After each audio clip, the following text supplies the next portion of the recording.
وہ اپنے ایمان کے معاملے میں جھوٹے تھے، ان کا ایمان کا اقرار، ایمان کا دعویٰ سچا نہیں تھا، اتنا بڑا جھوٹ بولتے تھے وہ کہ ایمان نہیں لا کے بھی کہتے تھے ہم ایمان لائے۔ تو یہ جو جھوٹ ہے، یہ جھوٹ بہت بڑا جھوٹ تھا، وہ جھوٹے لوگ تھے، جھوٹا اقرار کرنے والے۔ تو یہ بہت بری صفت ہے، یہ منافقین کی خصلت ہے۔ اگر ہمارے اندر یہ صفت ہے تو ہم کو اس سے اپنے آپ کو بچانا چاہیے۔ یہ انسان کے اعمال کا بگاڑ لاتی ہے، جھوٹ انسان کے اعمال کو بگاڑتا ہے۔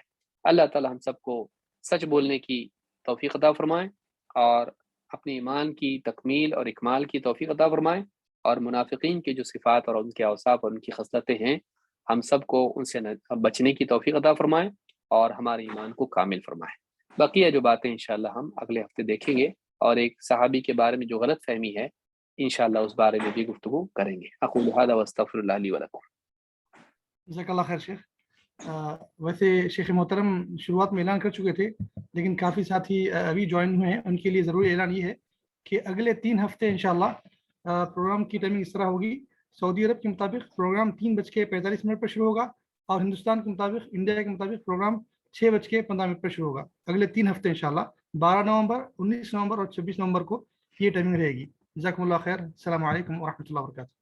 السلام علیکم۔